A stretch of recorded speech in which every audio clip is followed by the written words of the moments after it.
Welcome to the Unwritten Life Podcast, where we share that your deepest pain can lead to your biggest gain, and that your story is still unwritten. Now introducing your host, Tim Sawhook. Welcome to the show today, everybody. I'm so excited to have you here for another episode of the Unwritten Life Podcast.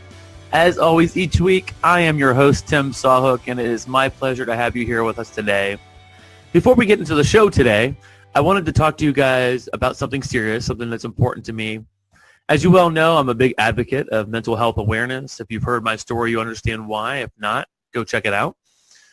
You also know that it is a common thread among a lot of the people that I have on the podcast who share their stories. And this week is National Suicide Prevention Week. And the most recent stat that I saw is that 41,000 people die per year from suicide. They take their life, they lose their battle with whatever they were going through. And that is just so sad and so horrible to see that number. And if we, as a podcast, as a community, can even reduce that by one, that's a win. And so what I want you guys to do, and I really need your help, and this means so much to me, is if you could stop the podcast right now, go to wherever you listen to it at, on your social media, and share this podcast.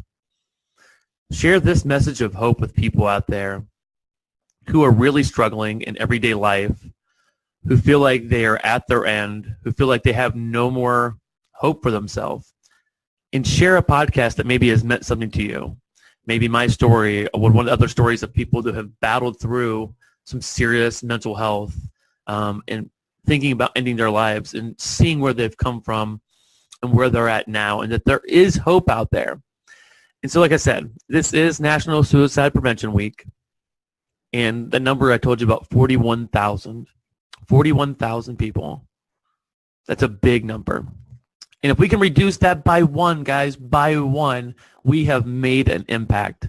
So I'll say it one last time. Please stop this podcast. Go find wherever you listen to the podcast at, share it, and say, you're sharing this message of hope for people out there. Let them know.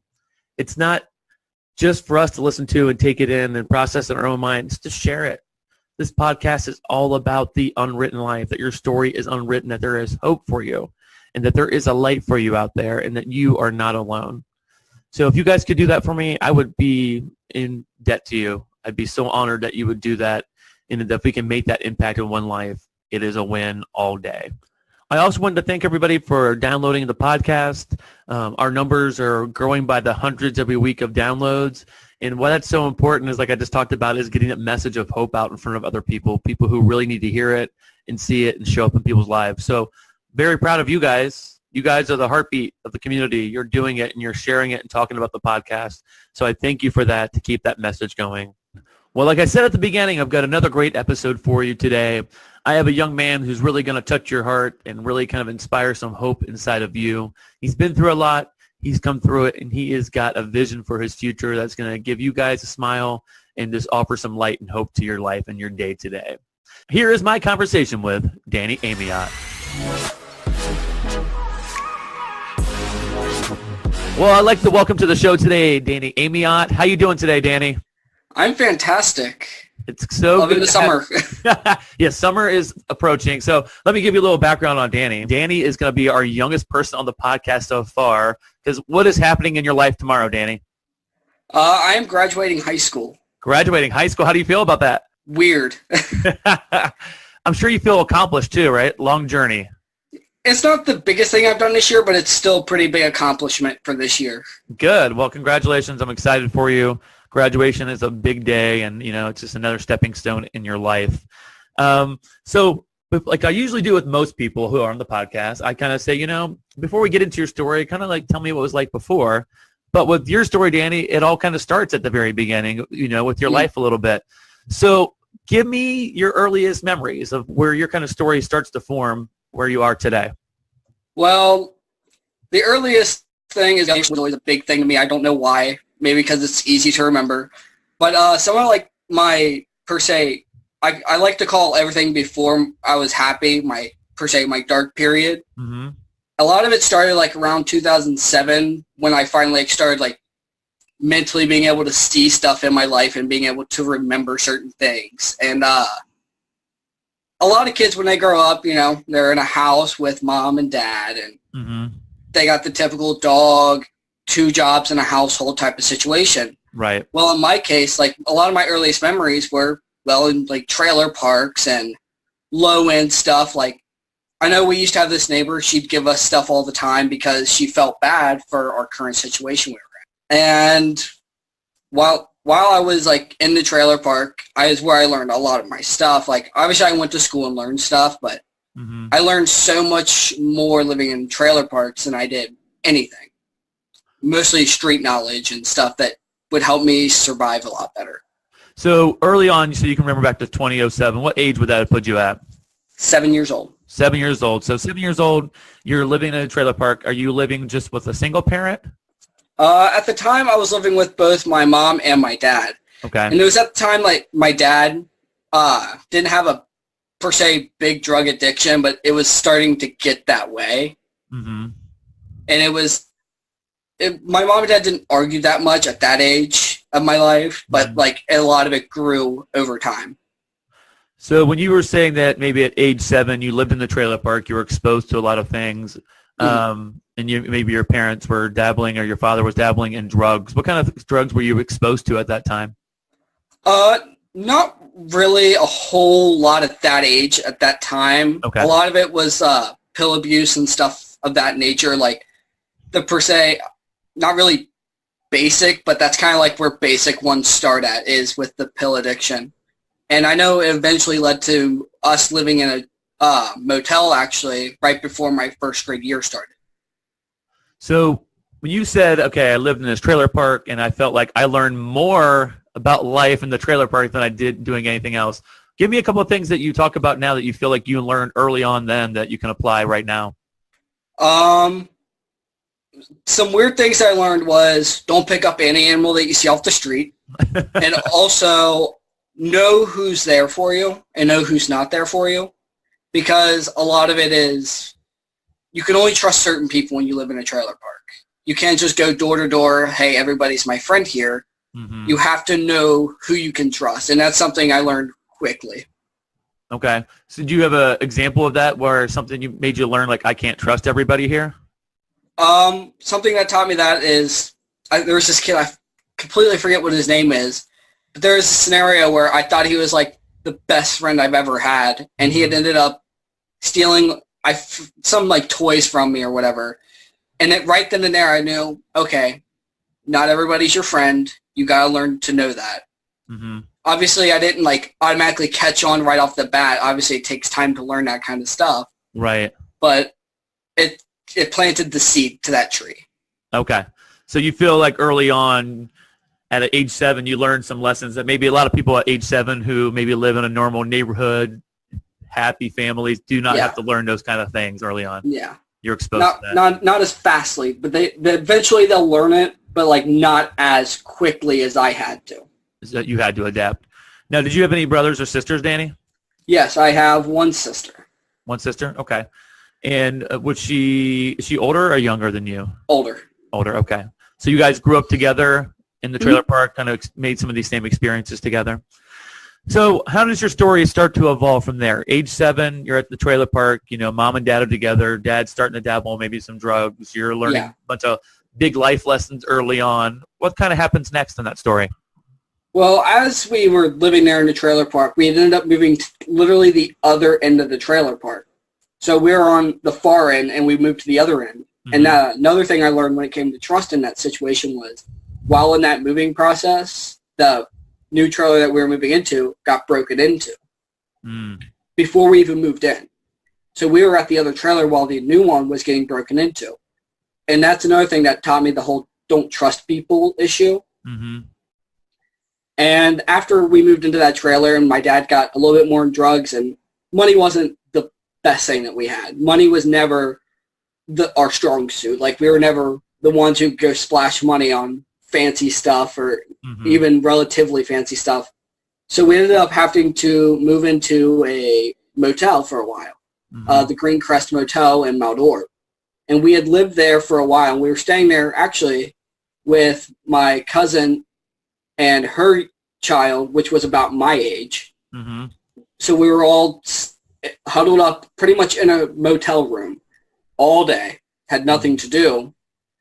And then that brought me to another life lesson is you have to mind what your parents say, and what you do affects your parents, because while we were living in that motel, me, my sister, and our younger cousin, which is about my age, we decided, let's go play in a hot car, act like we're driving around.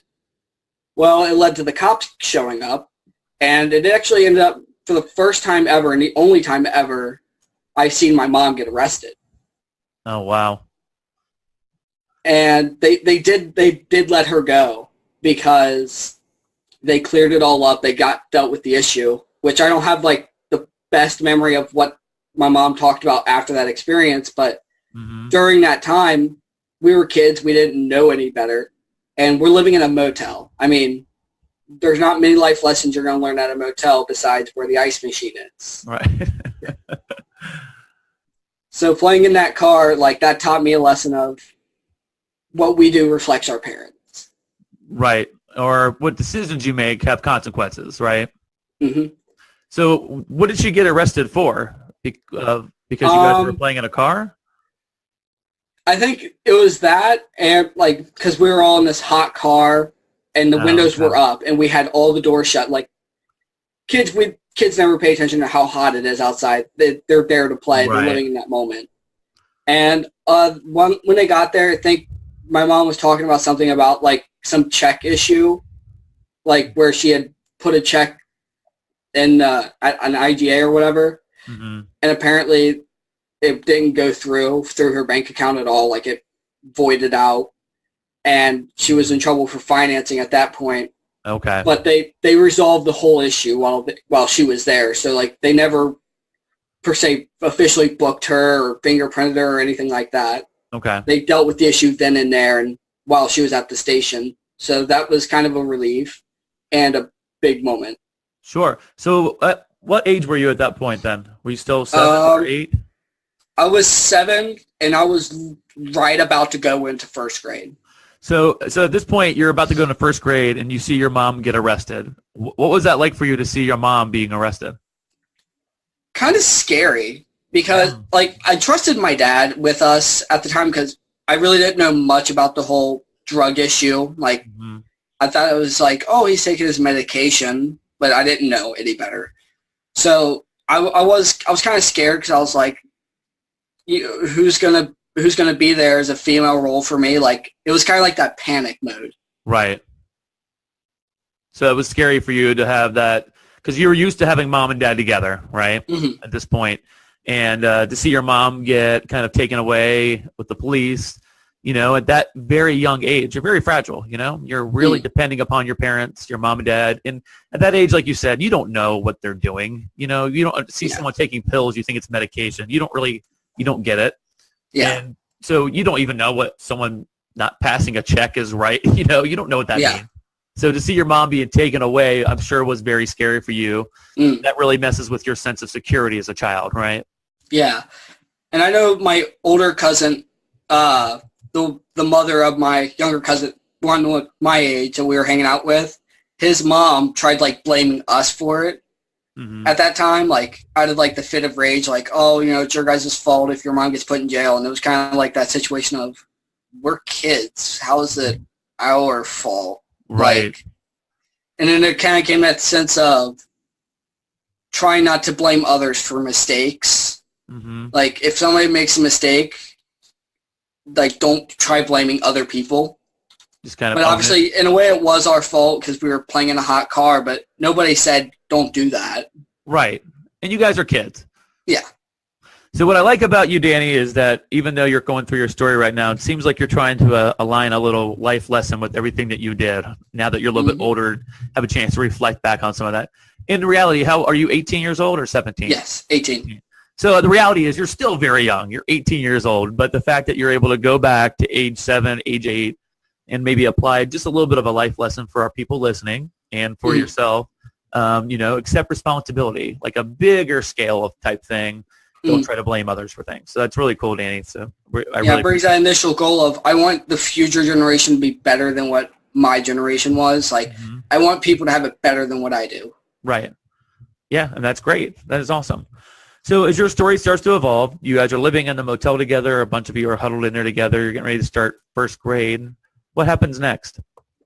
As some time passes on, like as I said, with me having a concussion, don't really remember every little detail. Sure. But the next memory after that, I know we had moved into a trailer on Edgington Road, and it's like around like the Claremont County, Brown County area, like within that merge of people. Mm-hmm.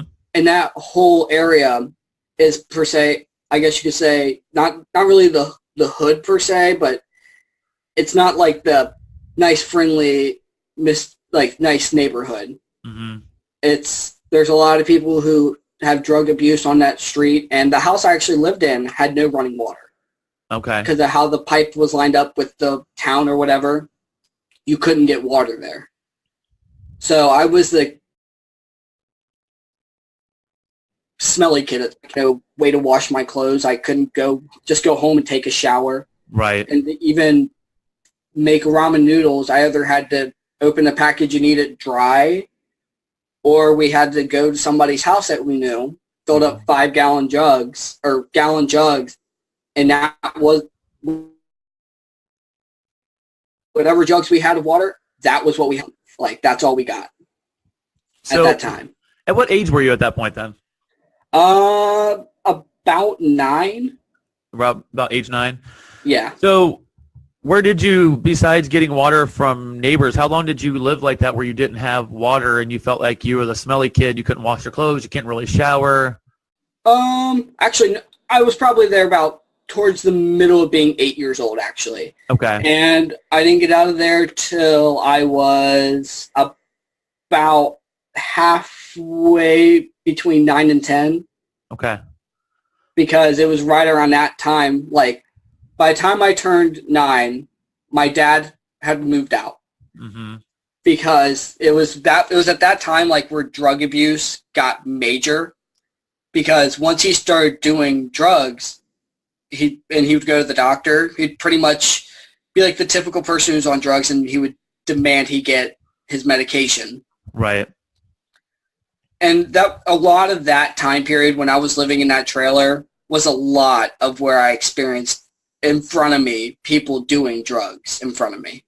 And it was never my mom. My mom always stayed clean. So I was very lucky to have something like that because, like, my cousin, a different cousin from the story, his parents, both of them were bad on drugs, and he didn't have any parents to be there for him his whole childhood.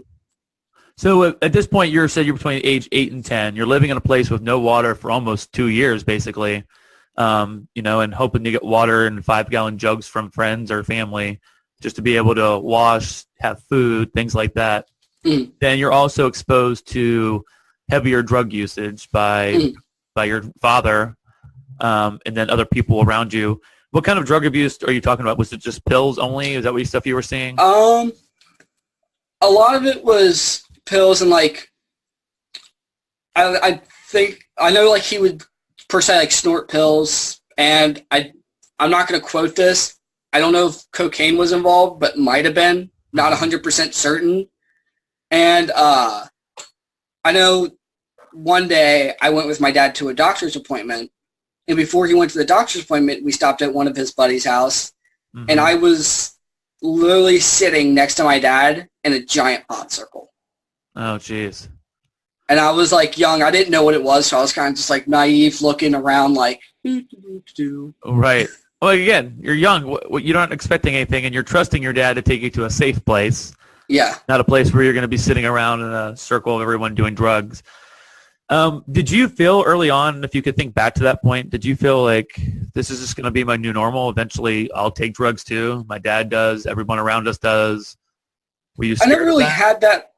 I had a lucky save within that moment. I found pro wrestling. Oh, cool. And that was the one wrestler, CM Punk. I don't know if you've ever been a wrestling fan. Oh, I have. I have lots of embarrassing wrestling stories I could tell you. Oh, trust me, so do I. We'll do that on a later podcast. But I became a big fan of CM Punk and his straight edge lifestyle, and that quickly adapted me. Like, that's going to be me. I'm going to be straight edge, not doing any of this stuff. So I think that's what kept me going through all this. I think if I was any other average kid, I would have been trying to do drugs at 10 years old or 9 years old, and I would have had a really bad decline, and Lord knows where I'd be at today. Mm-hmm. So like I think pro wrestling in that case. Yeah. But like it did become a norm life though. Like I got used to it. Like I as used to as you could be, because the house was never clean. Like we never cleaned the house. And me and my sister, we shared a bedroom. And eventually my uncle had moved in with his 3 kids. Oh, so wow. It was my uncle, his 3 kids, me, my sister, my mom, and my dad. All in one household. With no water. One single trailer, one single wide trailer, no running water. I won't really say barely any food, but a lot of it required water. Right. So it was kind of like peanut butter and jelly, dry ramen. I quickly became a fan of dry ramen. Oh, well, and it's unfortunate that you had to go through that at that point in your life, and I think that's going to make you a little more empathetic as you grow older, with other situations as well. So your father at that point left. At about 2009, like a little bit before 2009 happened, he ended up leaving. He moved out because his doctor had said, "No, I'm not giving you medication." So he decided to blame my uncle for it, thinking my uncle had something to do with it. Mm-hmm. And so once my dad had left, he went and stayed with his grandparents because he never got to meet his parents. His parents had ended up killing themselves after he was born. Oh, wow. So he went and started staying with his grandparents, and I didn't see my dad for I'm going to say about 6 months. I didn't see him for an entire 6 months, didn't hear from him or anything. And one day he called my mom. He was like, "I want to see the kids." Mm-hmm. And so it left us to that standardizing point of, okay, how's this going to work? My mom and dad never got a divorce. That's something they promised they'd never do. They stuck to that in a weird motto that till death do you part type of situation. Even though they weren't together, they didn't divorce. Right. Okay. So they ended up saying, okay, you get the kids on the weekends, I'll get them on the week. And we went there most weekends, and at that point I thought, okay, life is normal. I didn't see my dad doing any drugs. Right. Things were as normal as you could get at the house, even though still no running water. So when I would go to my dad's, it was like, awesome. I'm going to get a shower. I'm going to do some laundry. Maybe I won't be the smelly kid in school still. Right. And we had that knight in shining armor appear. My mom ended up meeting this guy. Mm-hmm. His name's David. So my mom ended up moving in with David out on Jackson Pike. And we were out in the middle of the country. Like, to the left, cornfields. To the right, cornfields. Behind you, cornfields. In front of you, like one A-frame house back in the woods. That's it. So all the cornfields, you were living in all of them, huh? Yeah. Plenty of corn to eat? Well, sadly, it was animal corn, so I couldn't eat any of it. Just my luck. Just your luck. You're surrounded by all this corn, but it's just for the animals. Yeah. But that was my saving grace, though. So explain to me why that was your saving grace. It was a saving grace because I got to get out of that trailer, and I could find, and a lot of that time while I was living in a trailer, by the way, like, it came to that stage where I was getting bullied at school as well. Because, like, I was a kid that smelled. I didn't have the nice new Nike shoes. I didn't have, like, all the fancy stuff. Like, all the kids I knew had in-ground pools. Mm-hmm. Their mom and dad had, like, so many plans for them. And, like, I was kind of winging it. Right. So that's why it's the saving grace. Oh, well, let me take a step back in your story, actually. I wanted to ask you this. So you living in that time that you did, when you lived in that trailer with no water, and you were struggling financially, had a lot of things going on then. How much did that really impact you as a person, impact you socially? Socially, a lot. What was the first part? I was just asking how that kind of impacted you as a person then, being at a place where I know you talked about being bullied, how that, obviously not be able to have clean clothes, not smell as good as you want, and it's really not your fault. But, being around other kids, did you have a lot of friends? Were you pretty isolated during that time? I had 2 friends, like, the whole time. Like, I had 2 friends throughout high school, or not high school, but elementary school, but they never got along. So that kind of made it harder to keep a 3-person friendship if they never got along. But I tried being a social butterfly as much as I could, but I was that kid that everybody looked at and they were like, no, I'm not going to socialize with him because X amount of reasons. Right. And it kind of like, it affected me emotionally because that's why I had like a younger child depression. I mean, obviously as a younger child, like, you don't have that mental exposure to suicide or anything of that nature. Right. Even though when I was younger, I don't remember what age my dad had tried killing himself, but we weren't home. Me and my sister weren't home. It was him and my mom. Mm-hmm. And I don't remember the exact scenario of that. But, like, getting bullied and all that, it taught me this. Another lesson I learned was you have to kind of, like, brush it off. You can't let words affect you. So, like, when I would get bullied at older ages, it didn't bother me. Mm-hmm. And I tell that to a lot of freshmen and stuff, like, before I left the high school. I said, if you get bullied, don't let it bother you. Try your hardest not to. And if it does, message me. Trust me. I've been in that position where I wanted to end it all. And obviously, we'll get to that point in the story. So after we had moved into my mom's boyfriend's house, I thought, all right, everything's okay again. And it was about that time where I got my Arrow Light and Cub Scouts, and I had finally moved into Boy Scouts. So that set that mental goal in the back of my head. Okay, I want to get Eagle Scout and get all 3 palms before I turn 18. Mm-hmm. Well, let me ask you a question, Danny. You getting into Cub Scouts, Boy Scouts, what was that like for you to be in a positive area with good role models? Because there's a lot of strong men, good, strong role models in that. What was it like for you at that point in your life to be part of something like that? It felt good, but it felt weird at the same time because I was never that person who felt like they fit in. Right. And that was never my mindset to want to fit in. I always liked being unique at some points, but then there came that time in my life where I wanted to blend in and be like everybody else. But it felt nice because if it wasn't for scouting, that would be another reason why I wouldn't be who I am. I would probably have given up on the straight edge lifestyle and everything like that. So. Okay, so we talked about the Scouts and how that was important to you in your life, and how you just moved into this new home with David, and it was like your saving grace. What was life like that after that when you moved into that home? It was a lot more relaxing because I felt, okay, life's normal. I see my dad on the weekends. I'm coming home, staying there during the week. And now it's back to that 2 men in the house situation. But I'm younger, so I don't really have that I'm king of the castle mojo to me. Like, I wasn't, like, competitive with them. So I kind of let things go as they were, and I was like, okay, things are amazing. Life's back to semi-normal. Still seeing my dad doing drugs and stuff in front of me on the weekends, but I ignored it as much as I could as a kid. Like, I would leave, and I started playing Yu-Gi-Oh! A lot when I was younger. Me and my cousin, who lived right up the road from him, we would play Yu-Gi-Oh! All the time, and I got my first Xbox 360, and we'd play video games a lot. That's cool. So I ended up going to my first summer camp with the Boy Scouts, which is where we stayed there for a week. You earn merit badges, etc., etc.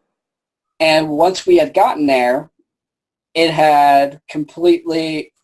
had completely gone off the rail because there was one night I was laying in bed or on my cot at summer camp, and I had gotten up and I had this emotional breakdown just randomly. So I had felt something was going wrong at the house. Like, I had felt something had went wrong. I don't know what it was.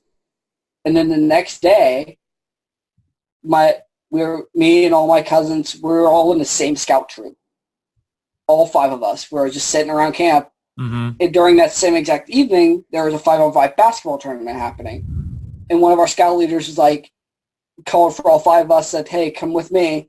And like us being boys, we're like, oh, they probably want all the family to do basketball together or whatever. We get there. It's my mom, her boyfriend, my sister, and one of my cousin's moms and his little sister. And then as soon as I seen them, I was like, something's up. Right.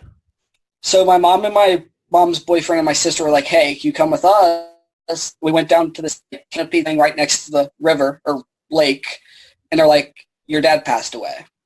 Oh and my as God. soon as that happened, everything around me came crashing down. Mm. And I had completely emotionally like shut down as soon as they said that. Mm-hmm. I had quit caring about everything and everyone. Like, I could have cared less what happened the next day. Right. And they had picked me up because his funeral was the next day. He passed away the night I went to summer camp. Oh, man. I'm so sorry to hear that, Danny. Yeah. And it kind of hurt the fact, and one of my scout leaders knew, but they weren't going to come up to me, hey, just letting you know. Right. Like, and it kind of like, it ate at me. And that whole 2-hour ride home, it felt like the slowest car ride of my life. I bet. Because I had no idea, like, what happens now. And I had gotten home, and I had this loft bed, and I went up to my bed that night, and I seen the statue I bought my dad. It was a Superman statue, and it said something like, my dad's a superhero or something like that. Mm-hmm. And that triggered another emotional breakdown. And so that became my new norm. Mm-hmm. I was like, okay, I guess I'm just going to be a depressed person, whatever. It's not going to affect me. And so after he had been buried and everything, a little bit of time went on to about 2013. My mom and her boyfriend, while I was at summer camp, again, and this is why I keep that term, summer camp was not my place to go. Right. They had ended up breaking up in the middle of my summer camp. Oh, man. And so my mom picks me up from when I got dropped off after summer camp. We were driving. My mom breaks the news like, hey, me and David broke up. And I had another small emotional breakdown. I mean, I wasn't like best buddies with them, but it came that time of, am I not going to have like a male role model in my life? Mm-hmm. And so my mom was like, don't worry, we're going to have, and that was another worry. I was like, where do we go? Where are we going to live at? Yeah, what's next? My mom ended up finding an apartment, Zebulon, which was right down the road from C&E. And at this time, I was already going to C&E. I wasn't going to Western Brown anymore. And while we started staying at the new place, I was like, okay, now things are normal. And David ended up showing up at our doorstep, and he had an emotional breakdown, and my mom took him back. But we didn't move out of Zebulon. Instead, he moved in with us. And he owned the farm, or his dad owns the farm, so he had that to go to just in case. Right. And while he started staying with us for that period, that's when me and him started butting heads. Because I seen it as, I don't want any male in this life. I want it to just be me, my mom, and my sister. That's it. And so me and him would butt heads over the dumbest things. Like, something as petty as the door wasn't locked or something stupid. Right. And this was, he was doing drugs. Nobody knew. I didn't know. My sister didn't know. My mom didn't know. Mm-hmm. He was actually doing heroin and everything, and like snorting cocaine and everything. And he was acting like an idiot all the time. And that's another reason why me and him weren't on the same page, because I tried acting like the mature adult that I didn't need to be one at 13, but I felt like it should have been time then for me to become that way. Right. And he had ended up leaving and going back to his house in about 2014. So he wasn't there that long. He was there about a year, not even. And I had fallen back into this depression of, are they going to, because they had broken up, but they got back together immediately, but he stayed at his house. We stayed separated. Mm-hmm. And I didn't know exactly, like, it came that time of, okay, sweet, I'm going into high school here soon. I need to figure out what I want to do for my future. No idea what I wanted to do. Still watching pro wrestling, though, all the time. And I was like, I want to try that. And so I got in contact with one of my sister's friends, Donald, and I said, hey, look, I know you're a backyard wrestler. Can you give me an opportunity? And he gave me an opportunity to go up to Columbus with him every weekend and wrestle. And so that was like, all right, cool. There's my escape. Mm-hmm. That's how I'll let go of my frustrations. But then I started acting like I was everybody else. I wanted to be the athlete. Right. The guy who got all the girls and everything.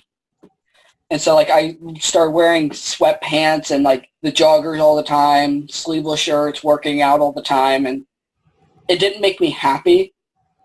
And I didn't know why. So I was like, oh, I'll just wrestle crazier matches or whatever. So every time I go to Columbus, I would come home every weekend with another part of my body in the worst pain of its life. Right. And I was like, that's I guess this is just my escape. This is how I'll get over it. Mm-hmm. Clearly, it didn't work. Right. Well, Daniel, let me ask you this question. So I want to go back just a little bit in your story. I just didn't want to stop you.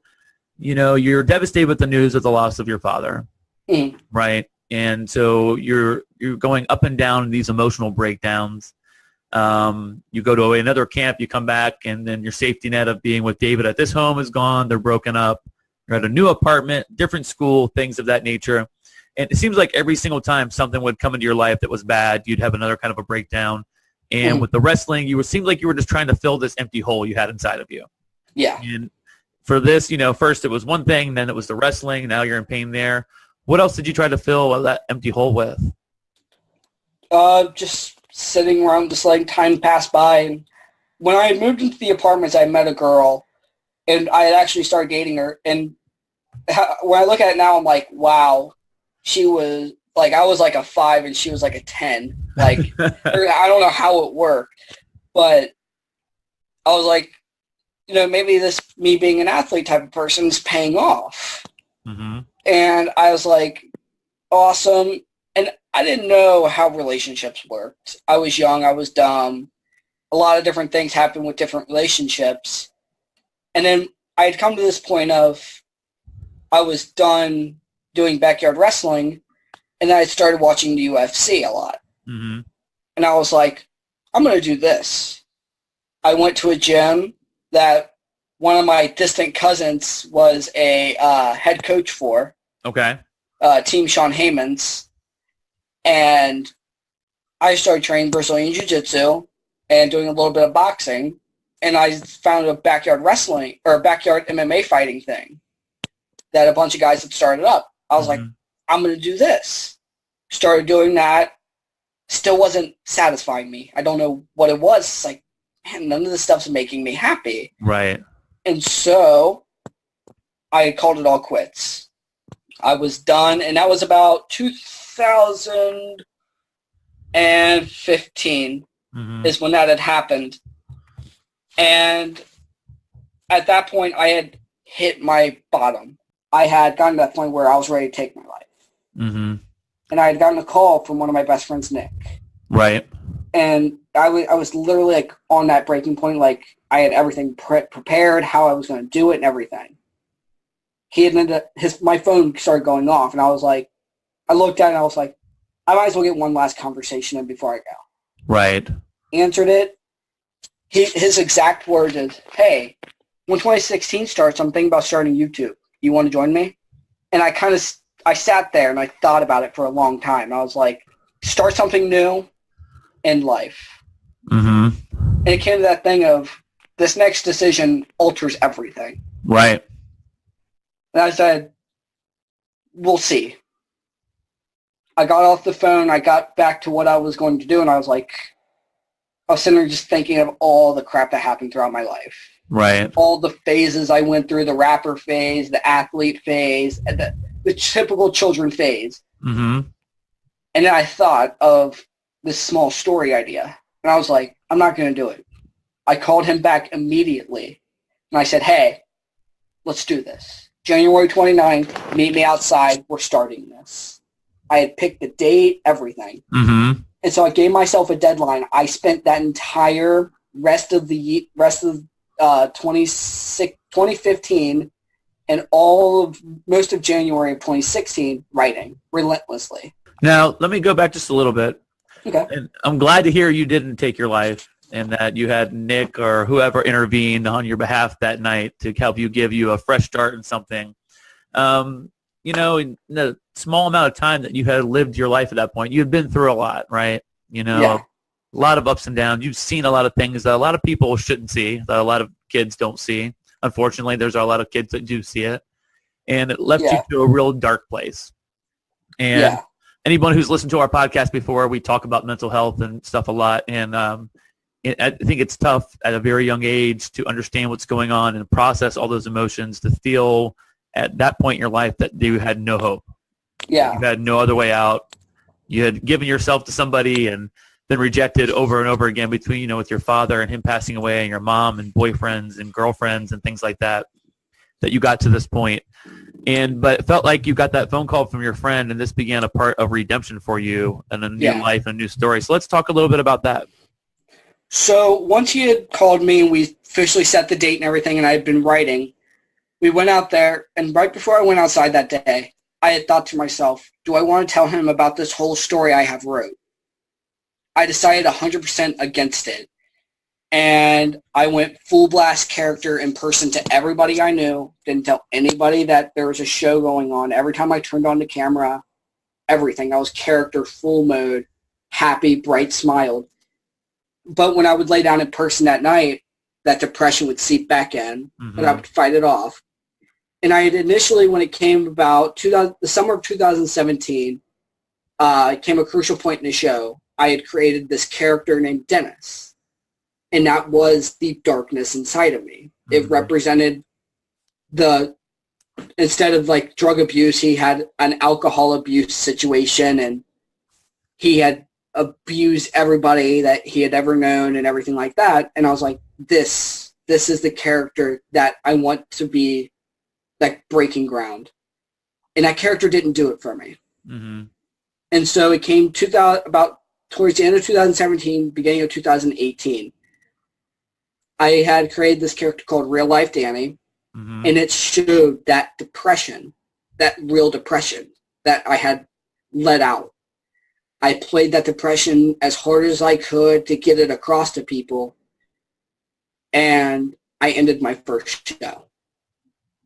Did the show finale, revealed to everybody, 20 seasons, over 300 episodes. I wrote and directed all of it. It was all fake. And at that point, as soon as I revealed that, and I turned off that camera that night and uploaded it, I had felt so much better. And between that time period, actually, towards the end of the show and everything, I had moved back out to the farm because my mom's boyfriend ended up going to prison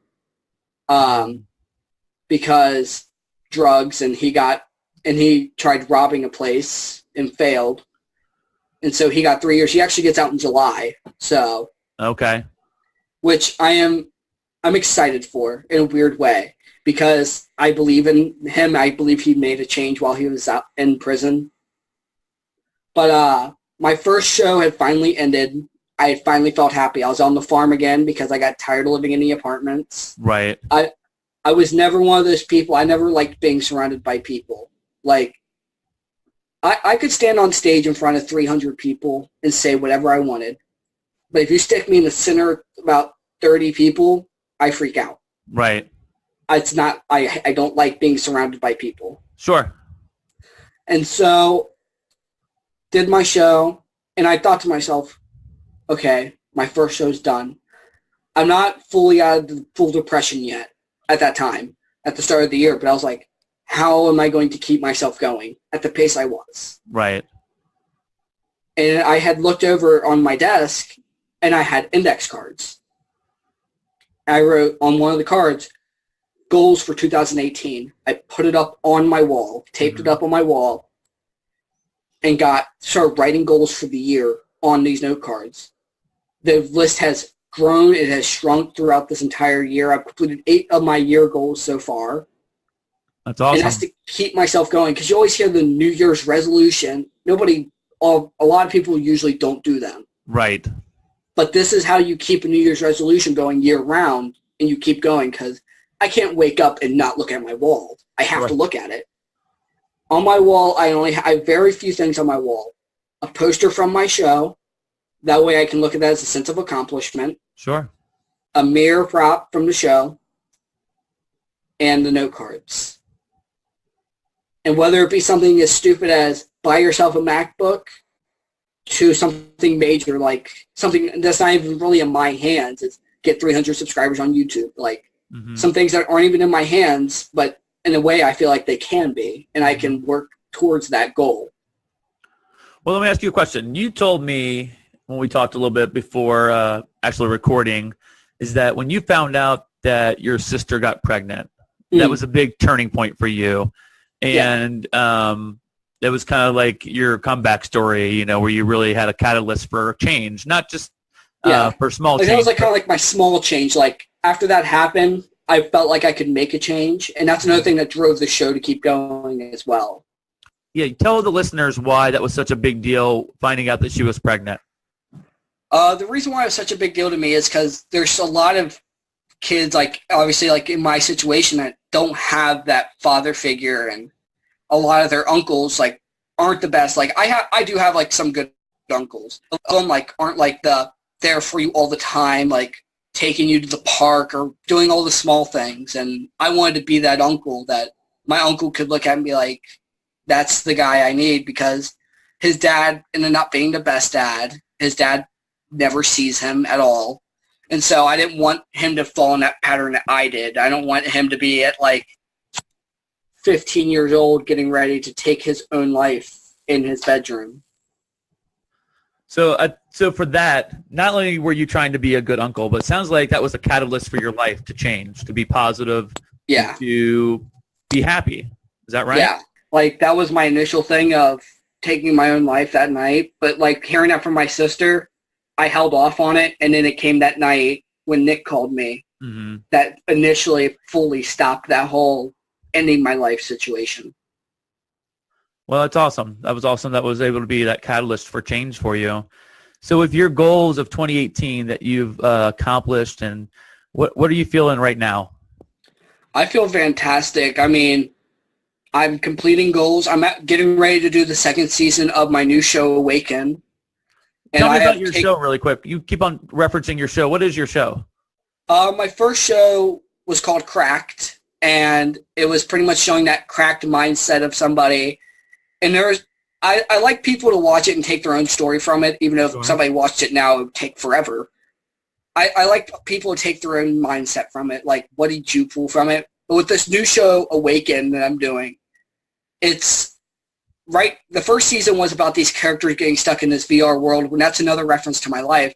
I kept getting stuck in these, per se, virtual realities where I was stuck in these things where I felt everything was safe and okay, but there's always that danger that lurks. Right.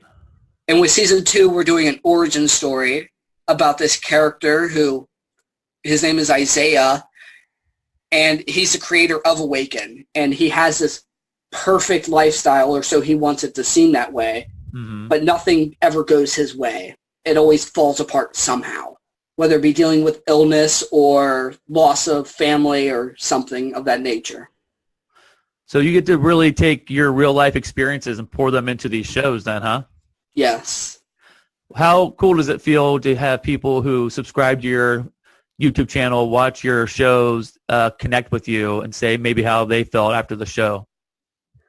It feels weird in a way, but it feels so nice, because the nearest reference that I would have is we had finished up the season finale of Awaken about a couple weeks ago. And at lunch, like, I'll sit there and there'll be this girl who watches my show. Like, she watches this new show like crazy. She loves it. Right. She loves the story. She loves the characters. And I had made her cry. She ended up crying during the finale. I'm not going to spoil it, but a character had ended up dying off. Danny, don't spoil it. Stop. No spoilers, Danny. Hey, I didn't say who. But that ended up happening, and she had ended up getting upset about it. And I was just like, oh my gosh, I didn't realize how much this story meant to somebody. Like, I'm just writing it in my room and filming. It doesn't connect with me as much as it would then. Well, it's funny you said that, because I mention this on my podcast all the time, that be it you're writing it, your real life, your story matters. Yes. Your story really, really matters. And I'll say it again, and I've said it 1,000 times, don't be scared to share your story. You know, people don't connect to the perfect Facebook life that you see of everybody or Instagram or whatever social media you follow. They really connect to your struggle. I mean, your deep, deep, dark, no water, trailer park, dad died, everyone's left me, I feel abandoned story. And that's where the strength is at. And that's why it's so important to share it, even if it's in a show that you're pouring yourself into and it's really at your real life experiences, that it means something to people. It really does, because they connect with that. And I think it's so brave of you and powerful of you, Danny, to use your life experiences. And I say life, you're only 18 years old. You know, you have so many great things still to come. But in this small time that you've been alive, you've lived a lot of different scenarios, right? Yeah. You've been through a lot of different stuff. And so I think it's really brave of you and powerful of you to share your story either on the podcast today and in the shows you do. That's really cool. Yeah. And no matter how far somebody gets, like, as happy as somebody seems, there's always going to be that down point. Like, no matter how, like, my last summer camp, it was the best summer camp of my life. And I had never been so happy at a summer camp. I got home. My sister had moved out. Didn't tell anybody. Her and the baby gone. And I was so happy heading home. No matter how happy somebody gets, like, if I had to tell anybody, no matter how happy you get, no matter how rich, successful, proud you feel, you're always going to have it down. The thing is how well you're going to be able to climb out of that downhole. I was having a conversation this about a week ago with one of my other best friends. His name's Kevin. He was sitting in the car and he had said something about wanting to end his life. I looked at him and I said, everything in life is a giant. Sometimes you have to cut the head off of a giant. You're always going to be weaker than it. But if you can cut the head off of it, you'll become stronger from it. And you carry that head into the next battle to a bigger giant and keep taking them down. No matter how you look at it, every giant's bigger. And you have to keep fighting that giant. And a lot of, like, I've never been, like, per se, like, the biggest religious person until I met Chip Shaw. And he is one of the most helpful people in my life because he looks at me as such a difference. Especially when I got my Eagle. Like, once I got Eagle Scout, he had looked back from my freshman and sophomore year. He knew my dark period. He could see it. Like, I didn't have to tell him. He could tell. Right. Because if somebody asked, how were you? I wouldn't say excellent, amazing, good, bad, or anything. I'm tired. And it wasn't physically tired. I was tired of this. I was tired of life. I was tired of everything in it. Right. And he had helped me a lot spiritually. And a lot of the people around him, like Chad and all the others, were there for me. And a lot of them loved my growth and how much I've grown up and changed. Like, if you would have met me when I was a sophomore and you see me now, right, night and day difference by far. Well, that's amazing that you've had that kind of growth, Danny. I want people to know about me. Like, I've told people, like, one-on-one, like, about my story. And I think it'd be, like, a lot nicer, like, to have a lot of people hear it at one time, because then they can all look at it and then think, wow, that's amazing. I got to meet this person. And it could also help with bringing people to see my story and finding a way to relate it as well. Like, if they see my show, saying, I went through that situation. I had a sibling who was an alcoholic, referencing to Dennis, or they've had a scenario happen. They can look at it and be like, that was me, or that's been somebody who I know. And they can show it to somebody else and be like, look, this character was in the same scenario. See if you can relate to the story. Right. Or show them my story and see if they relate to it as well. Yeah. And it's not just so much that they relate to the struggle, but they relate to see that you've come through on the other side of that, you know, and that you're living a more positive life. You're living a life with more hope. You are graduating high school tomorrow. That's something I never thought I would do, because I had almost dropped out at some point. And so it's such a good reminder that you can go through the struggles. And that's the whole point of this podcast, that you can go through the deepest, darkest times and still come through the other side with hope. With hope for a future, hope for success, and hope for other people. Danny, as we wrap up the podcast today, what kind of hope and encouragement could you offer for somebody listening right now who's maybe gone through the same thing or is going through it? What kind of hope could you offer them? never give up, because no matter how dark things will always get, you can always climb out of it. And no matter how much you think that nobody cares anymore and how isolated you think you may be, there's always that neighbor. There's always somebody. I mean, go to a counselor at your school, go to a teacher. I've made more friends with teachers than I have students, because I related to them so much better, because they understand the life struggle. The thing is, if you give up, then not just you're giving up on yourself, giving up on family and everything. And if you have a dream, chase it. Because if your dreams don't scare you in the slightest bit, they aren't big enough. My dream of being a director and actor and everything and wanting to do it terrifies me of failing. But I keep doing it, because if I'm not scared, I'm not going to try. I'll sit back and let it happen. I could go work at BP up the road and I'd be not set for life, but I would have a job. I'd be safely secure by myself. But if I'm scared to chase this dream and I'm chasing it, it's going to make me stronger. Yeah, absolutely. I think you said that perfectly. I mean, so many great takeaways at the end there. You know, if your goals don't scare you, you need bigger goals. And one of my favorite quotes that I just heard a couple weeks ago that really resonates with me and some other people I've shared it with is, make goals so big that you are going to fail at them until you can grow into the person who can achieve those goals. Yeah. And I think that epitomizes your story and your life. And I think everybody should be like Danny out there. Go out there and slay those giants. Cut their head off and take it into your next battle. And keep on slaying those giants in your life. Danny, It has been such a pleasure to have you on the podcast today, to hear you share your story of, the deepest, darkest times as a young boy to where you're at now, age 18, getting ready to graduate high school. I think you have so many great things ahead of you. But before we go, if there's somebody who wants to connect with you, Danny, what is the best way for them to get a hold of you? Instagram, Twitter, YouTube, whatever social media. I use all social media, Snapchat, everything. Okay, so what we'll do is I'll get all the links from Danny for all his social media and his YouTube channel so you guys can check out his show, and I'll put them in the show notes. So when people check this out, then they can see that and connect with you, Danny. Does that sound good? All right. Sounds amazing. Well, Danny, again, it's been my pleasure to have you on the show. I'm so excited for you for your future. I can't wait for you to have your graduation tomorrow and kickstart the next part of your life. Yes, it was a pleasure being here. Thank you for the opportunity. Well, I'd like to thank Danny so much for joining me today on the podcast and being vulnerable and being really candid about his past and his childhood and everything he went through growing up, just to be here today to offer a message of hope for people. Are you guys blown away by this young man?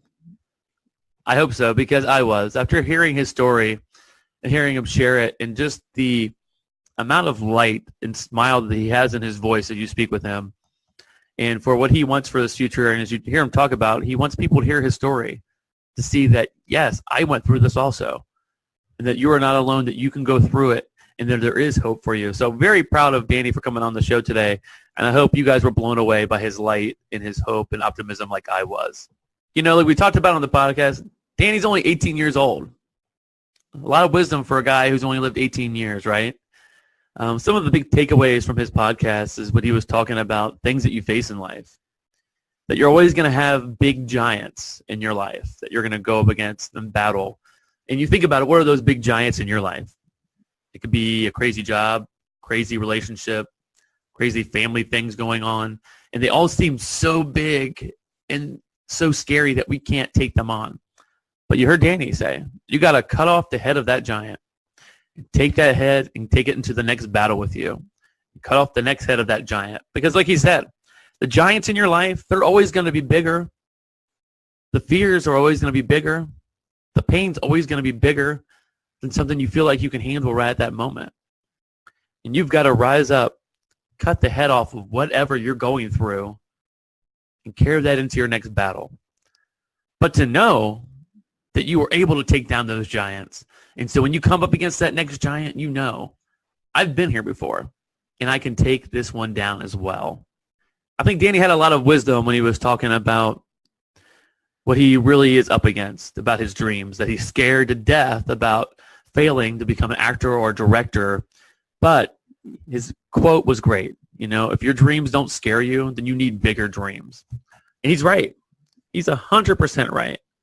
If your dreams are too easy, they don't scare you, go bigger. If you reach the top of your mountain, find a bigger mountain, they talk about. And I loved his story about everything that he went through from a young child, all the places he'd lived and the things that he had seen and the losses that he had, that he wasn't still scared to dream, that he still has all these goals for himself. And he said that if your dreams don't scare you, and his dreams do scare him, you heard him talk about it, you need bigger dreams. And talking to Danny, he has big dreams for himself. He has a vision for his future, and we wish him all the luck. And I think he's definitely going to achieve those dreams. And what he's done here today is he's made people feel normal. Because I guarantee you people have listened to this podcast, maybe grew up like he did, or know someone who grew up like he did. Not a lot was offered to him at a young age, a lot of loss. And he still is pushing today to be the best that he can be. And so, Danny, thanks so much for sharing your story and making people feel normal out there and letting them know that they are not alone. And speaking about being alone, we talked about the podcast at the very beginning about National Suicide Prevention Week. September is actually Suicide Awareness Month. And we want to let people know that you are not alone out there. If you feel alone, that you don't have hope, you do. There are people out there just like you who are scared, who aren't feeling very hopeful for the future. But reach out to somebody. Find that one friend, family member, and speak to them. Even if the things that you are feeling feel quote-unquote crazy, or you're having thoughts and visions of things that you just know aren't right and aren't normal, talk to somebody. And if you do not have anyone that you can think about in your life that you can speak to, I want you to call the Suicide Prevention Hotline. I'm going to read that here. It is 1-800-273-8255. I'm going to say it one more time. If you are alone, you're feeling hopeless right now, and you think the only way is to end your life, there is another way. And if you don't have anybody, please call the Suicide Prevention Line at 1-800-273-8255. I want you to know that you're not alone, that you matter, and that you have so much value. And the world is better for having you in it. So please, please, please do not give up. Reach out, get some help, and know that you are not alone. I want to thank you guys so much for listening this week. And please, please, please check us out on Facebook at the Unwritten Life Podcast Group. Join it. Be part of the discussion. We want to hear from you there. Also, if you feel like you want to share your story, but you're a little bit nervous about doing it, reach out to me at tim@unwrittenlifepodcast.com. You can relay a little bit of your story. Maybe we can have a conversation, and maybe you can even find your way of being on the podcast and sharing it and offering hope to others. You can also check us out on Instagram at Unwritten Life Podcast. This is where we share pictures of people on the show, and we also have our show notes at unwrittenlifepodcast.com. You guys are the heartbeat of the community. I appreciate you guys so much, more than you ever know. So we've come to the end of yet another episode, but this is not the end of your life, not the end of your journey at all. Please remember that you matter, that you can make a difference, and that your story is still unwritten.